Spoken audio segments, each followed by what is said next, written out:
It was year 1995. Two distinct minds came together under production of Studio Madhouse and Studio 4C in order to conceive a film which wasn't just another sci-fi. It brilliantly portrayed a trap built with memory, desire, and illusion. And the way it presented, you don't just watch it, you walk into it. You feel it unfolding around you. I'm talking about the first film of the anthology Memories, that is Magnetic Rose. Its writer Satoshi Kon and director Koji Morimoto carries some serious weight in the world of Japanese animation. Morimoto, known for his surreal visual style, sets the stage with haunting space and silence. And Kon was a kind of writer who didn't just tell stories. He unraveled the human mind with precision, blurring the lines between memory and reality. That's the kind of work these men were known for.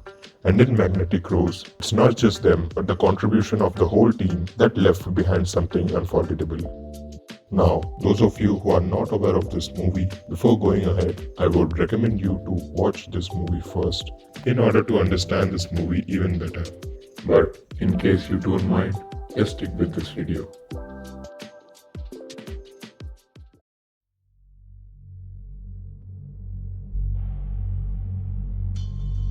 As the crew steps into the abandoned space station, they were already braced themselves for the decayed, rusty walls, broken lights, and eerie silence. But instead, they walked into something else entirely.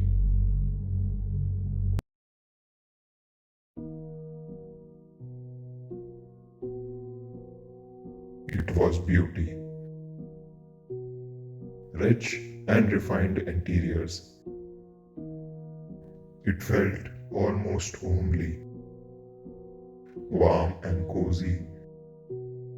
They moved cautiously but curious, especially Miguel. He can't help but was getting drawn in already. It began from the holographic garden, a glimpse of Eva Dale, the world-renowned opera singer of her time. She appears there for a moment and then vanishes into the air. However, it caught Miguel's attention. He started to chase it, although it was brief and he failed. Still, it turned out confusing for him. But they weren't aware that it was just a beginning. Later on, while checking for the location of the SOS source, they found Eva's room, where everything was perfectly preserved but fake. There, Miguel had his second hit when he was alone, a hallucination. It was like he was thrown back in time as he heard Eva calling to him. It cracks him up. At that point, he got even more confused and slightly freaked out. The illusion deepens when he tries to touch the piano. That was his last hit. The hallucination completely embraces him and he falls for the warmth and affection he was shown. That's where we lost Miguel. What's left was no longer Miguel, but a man who's been absorbed by someone else's fantasy. He was gone. Heinz, on the other hand, tried to fight it. He gets the vision of his family, more of his daughter, whom he cared of the most. When he was unveiled with the hallucination, he went weaponized against him. When he tries to leave, the illusion turns hostile. His daughter's death is replayed even though she is alive back on Earth, twisting his mind with guilt. But still, he resists. He breaks down but doesn't fully give in. That does not stop there. The more he resists, the more powerful the antagonist tries to weaken him. All the effort put in order to make him give up.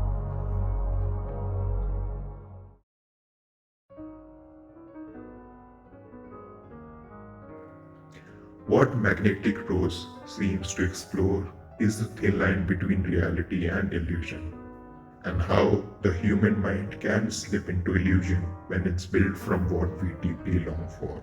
And I think this feels closely tied to the idea of escapism. Escapism is when the human mind avoids uncomfortable truth or reality by retreating into fantasy, memory, or distraction. It's not a rare phenomena. I think most of us does it in some or the other way, sometimes even daily. But here, Magnetic Rose pushes that idea to the darker extreme. The character Eva Friedel, a once renowned opera singer, becomes the embodiment of escapism. After losing her fiancé and her fading fame, maybe Eva retreats herself into a fabricated reality within a spaceship, using advanced technology to recreate her past glories. This artificial environment serves her as a sanctuary, shielding her from the pain of her current existence. Hence, the spaceship itself becomes a physical manifestation of escapism, a place where reality is distorted and illusion prevails, masking the horror that waits beneath. As people get trapped within the illusion in the space station, in the end, it reveals itself to be nothing less than a giant praying mantis.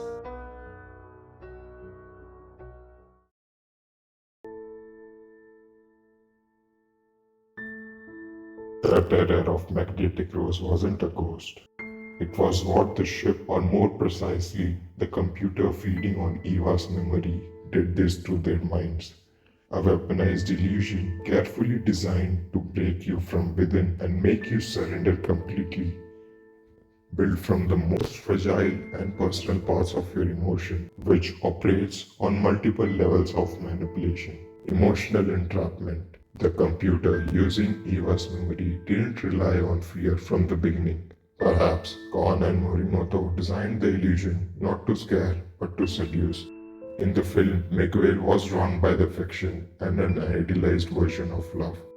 Cognitive dissonance. Heinz knows his daughter is alive back on Earth, but the hallucinations forces him to confront emotions that don't align with the reality, eventually blurring the line between real and fake. Emotional manipulation. Eva's world doesn't just trick the eye, it manipulates emotional memory.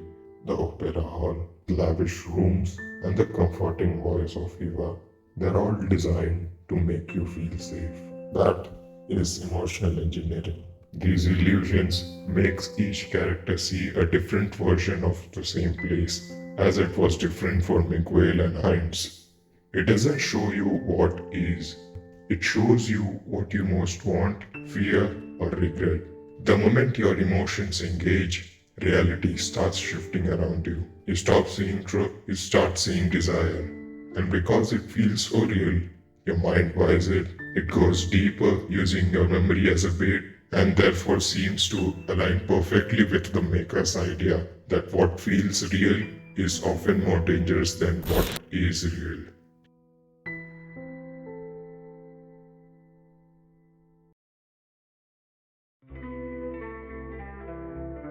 The two spacemen portrays two types of minds, not the only kind, but what the makers chose to bring their narrative upon, that reacts to psychological manipulation. Miguel shows how some people are more susceptible to emotional immersion, especially when the environment offers warmth, connection, and attention they might be lacking internally. The opera, the grand estate, and the idea of romance, it all overwhelmed him in a way that felt comforting. His downfall was that he doesn't question the surrounding deeply. Heinz, on the other hand, represents a guarded and emotionally repressed mind. He tries to anchor himself in logic and duty, but that did not save him. The illusion finds a different route into his mind: fear, the fear of losing his daughter. It did not use memory but rather twisted his deepest anxiety into something that feels real. Unlike Miguel, Heinz doesn't fall into the illusion at first, but when it finally breaks through, it hits him somewhere deep. The brilliance of Magnetic Rose is that it doesn't present one character as smarter or stronger. It shows how memory and illusion can break anyone just through different routes. Miguel's mind was overtaken by comfort and affection, where Heinz's mind was attacked by his deepest fear, something so convincingly crafted that it feels real enough to shatter him.